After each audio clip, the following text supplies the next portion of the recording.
Guys কানাডাতে আবার গরম, কানাডাতে গরম মানে গাইস 16 ডিগ্রি সেলসিয়াস এরকম। তো গাইস আমার অশান্তি শুরু হয়ে যায়। আর এদিকে গাইস সত্যি কল করেছে মিউট করে আমার হাতে গাইস আজকে শুধু ফোন পড়তেই আছে। একটু আগে বাবার ফোনটা কিন্তু আমার হাত থেকে পড়ছে। এখন গাইস লং টাইম খেতে হয়, দেন গিয়ে একটু কাজ করে আর কি। তো বাবা নিয়ে যাবেন মাকে। তুই কই দিকে রে? আমি তো ভাবছি তুই ঘুমো মনে হয়। না আমি ভাবছি ঘুমো মনে হয়।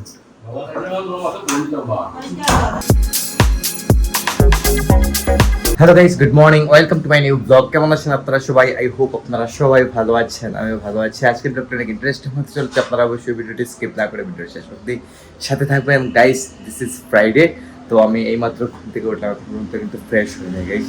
তো তবে ফ্রেশ হবো, দেন দেখা যাক সারাদিন কী করি, কারণ আজকে দোকান সব কিছু অফ, আজকে সারাদিন আমি বাসায় আছি।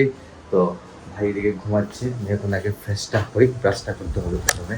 আর এদিকে দেখুন বাবা কালার দেবেন চুলে। ফ্রাইডে গাইজ আমাদের বাসার সব কাজ থাকে, বাসার যত কাজ আছে সব কিছু ফ্রাইডেতে মেনটেন হয়। বাবা এই কালারটা দিবেন আজকে আর কি। তার মধ্যে আমি ব্রাশটা করে নিই।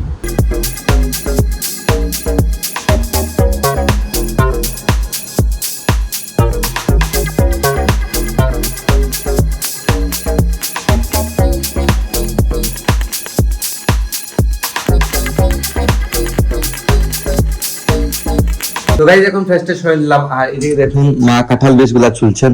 এটা এবার না গতবার গো গাইজ, এটা হচ্ছে গতবারের কাঁঠাল বীজ, মানে 1 বছর হয়ে গেছে কাঁঠাল বীজগুলা। এটা হয়তো ফ্রিজে ছিল, গরম দেখি সিদ্ধ করছো গাইজ। এটা সিদ্ধ করে এখন মা ছুলছেন, এটা ভাজি করবেন বোধহয়। আর আমি একটা ব্ল্যাক কফি নেবো এখন গাইজ, দেখি পানি গরম হয়েছে কিনা। এটা গরম হয়ে যাওয়ার কথা। কিচেনে গাইজ প্রচন্ড গরম, কিন্তু এটা এখন গরম হচ্ছে না গাইজ, বাকি আছে।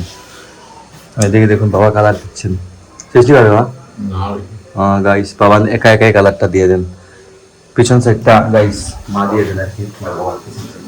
আর গাইস দেখুন বাইরের রোদ দেখুন কি পরিমাণ রোদ, মানে ঘরে থাকতে থাকলেই বোঝা যায়, ঘর থেকে বোঝা যায় ভেতরে কি পরিমাণ রোদ উঠে। আর কি পরিমাণ কড়া রোদ গাইস, কি বলবো আপনাদেরকে, প্রচুর কড়া রোদ। কিন্তু তারপর গাইস আবার কিচেনের মধ্যে গরম তো এটা আছেই, এক্সট্রা গরম আছে কিচেনের মধ্যে। পানিটা কিন্তু গাইস ফুটে গেছে, পানিটা ফুটে গেছে। কফিটা তৈরি করে নিই গাইস। আমার তো 1 কাপ কফি নিতেই হয় গাইস, এটা তো আপনারা জানেন, অবগত আছেন আমার সম্পর্কে। আপনারা যারা আমার ব্লগ আপনারা রেগুলার দেখেন, আমি কিন্তু গাইস কিচেনের লাইটটা জ্বালাই নাই, কিচেনের লাইটটা পর্যন্ত একদম জ্বালাই নাই। আগে কফিটা নেব, দেন দেখা যাক কি ব্রেকফাস্ট করা যায় আজকে। তুই কই দিকে রে? আমি তো ভাবছি তুই ঘুমো মনে হয়। না আমি ভাবছি ঘুমো মনে হয়। গাইস ওর एग्जाम ছিল আজকে। কোন আছে एग्जाम भैया? हैं इंग्लिश एग्जाम में इंग्लिश की तार मॉडल टेस्ट गाइस। और मॉडल टेस्ट एग्जाम ছিল, আমি ভেবেছিলাম ও ঘুমিয়ে পড়বে। এক চলে এসেছে আর আমি নাস্তা করব গাইস। নাস্তা কি দাদা করতাম গো? তো রুটি বানাইলাম না মা। রুটি বানাইছি মানে সিরা দিয়া দই দিয়া খাও না। আমি ফ্রুটস খাইলাই না গাইস। এই দেখুন ফ্রুটস গুলো আছে, ফ্রুটস গুলো আজকে খেয়ে নেবো। ফ্রুটসের মধ্যে আছে আপেল, আঙ্গুর, কাজু আর কলা। এটা দিয়ে আজকে ব্রেকফাস্টটা সারবো। তো গাইস এখন আমি যাবো সেলুনে, গিয়ে চুল বিয়ারটা সেট করে আসি। আপনারা জানেন প্রতি 2 সপ্তাহে একদিন আমার সেলুনে যেতে হয়, গিয়ে চুল বিয়ারটা সেট করতে হয়, তাহলে কিন্তু গাইস আমার অশান্তি শুরু হয়ে যায়। আর এদিকে গাইস সব কল করেছে মিউট করে।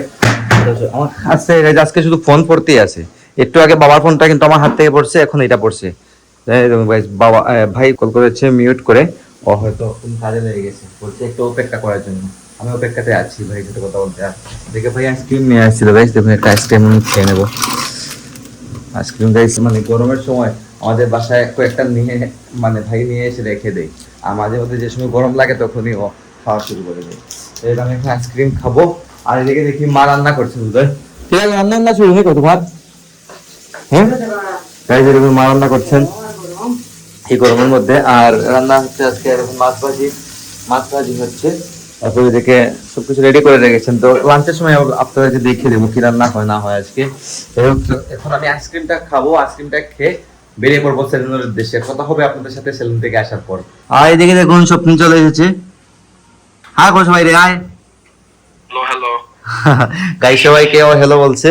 তো তোমরা এনে গরম পড়ছে নেবে না ঠান্ডা? বৃষ্টিদের ও গাইস কানাডাতে আবার গরম, কানাডাতে গরম মানে গাইস 16 ডিগ্রি সেলসিয়াস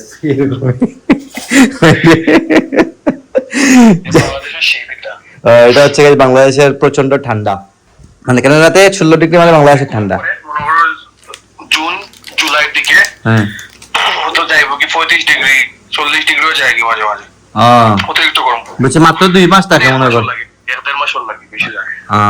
বলছে গাইজ 1-1.5 মাসের জন্য ওদের ওখানে গরম পড়ে আর কি 35 ডিগ্রি, তো তারপরেও গাইজ ভালো আমি বলবো। তো গাইজ চলে এলাম সেলুন থেকে চুল বিয়ার সেট করে, এসে শাওয়ারটা নিয়ে নিলাম গাইজ, আর প্রচন্ড গরম পড়েছে গাইজ। তার উপর কিন্তু আজকে হলো আবার ফ্রাইডেতে গাইজ এমনিতেই আমাদের একটু লেট হয়ে যায়। দেখুন কয়টা বাজে, এই দেখুন 4:20 বেজে গেছে গাইজ, এখন পর্যন্ত লাঞ্চ হয়নি, বাবা মা অলরেডি খেয়ে নিয়েছেন। এই দেখুন মা আমার খাবার রেডি করে দাঁড়িয়ে আছেন। আজকে রান্না হয়েছে এটা হচ্ছে কাঁঠাল বিছের ভাজি, তারপর হচ্ছে করলা ভর্তা আর রুই মাছের তরকারি, এটা হচ্ছে গাইস তেঁতুল তেঁতুল চাটনি গাইস। ও বাবা তো বাইরে গাইস না ও গাইস, আজকে বাবা কিন্তু আমাদের এক রিলেটিভের বহুবাদ অনুষ্ঠান ছিল, ওখানে গিয়েছিল, ওখানে খেয়ে আসছেন বাবা। আমি ভুল করে নিয়েছিলাম, আমার মনে ছিল না গাইস, বাবা বেরিয়েছিলেন কারণ গাইস অনেক লেট হয়ে গেছিল, আর আমি সেলুনে ছিলাম বলতে পারি না। যাই হোক, আর খাওয়া দাওয়াটা সারি এখন। তো গাইস লাঞ্চ কমপ্লিট করে নিলাম, আর এদিকে দেখুন মা শাকরের ভাত রেডি করে দিয়েছেন, আর এখন মা এদিকে রেডি হয়েছেন গাইস, যাচ্ছেন ডাক্তারের চেম্বারে ডাক্তার দেখাবেন। আপনারা জানেন গাইস মায়ের পায়ের সমস্যা, হাঁটাহাঁটি করতে একটু অসুবিধা হয়, তো এই সমস্যাটা গাইস কমে নাই, হোমিওপ্যাথিক ওষুধ খাচ্ছেন আর কি মা। তো তোমার কমেন না একবারেই? গাইস মায়ের একবারেই কমতেছে না এই ওষুধের কারণে, তো হোমিওপ্যাথিক ওষুধ কি গাইস লং টাইম খেতে হয়, দেন গিয়ে একটু কাজ করে আর কি। তো বাবা নিয়ে যাবেন মাকে চেম্বারে, এটা কি প্রেসক্রিপশন নেই গাইস, এটা হচ্ছে প্রেসক্রিপশন। তো বাবা রেডি গাইস, বাবা নিয়ে যাবেন মাকে। তে তোরা একবার বাসা দিককেই বাইনি ভাজি ভাই গাইস, বাবা মা একবারে আমাদের নতুন বাসা দেখে আসবেন, মা কিন্তু অনেকদিন হয়ে গেছে বাসার কাজ দেখেন না, অনেকদিন হয়ে গেছে, তো আজকে একবার দেখে আসবেন আর কি। এমনিতে গাইস যাওয়া যায় না কারণ অনেক লোক তো ওখানে কাজ করতেছে, কাজ চলে বিদায় যেতে পারেন না মা। যাই হোক, তো বাবা মা দেখে করছেন তাই সকাল মানে আচ্ছা খাইব না গাইস। দেখুন বাবা যাওয়ার আগে কিন্তু ঠাকুরকে প্রণাম করে যান রবীন্দ্রকে। ওকে এটা আইও তাই গাইস, বাবা মা বেরিয়ে পড়েছেন। আর গাইস আমিও আজকের ব্লগটি তেমন একটা বাড়াচ্ছি না, ব্লগটি আমি এখানে এন্ড করে দেবো, তো ভিডিও এডিটিংটা শুরু করে দিতে হবে। তো আজকের ব্লগটি আমি এখানে এন্ড করে দিচ্ছি, দেখা হচ্ছে আপনাদের সাথে নেক্সট ভিডিওতে। তো তখন ভালো থাকুন, সুস্থ থাকুন, thank you so much for watching.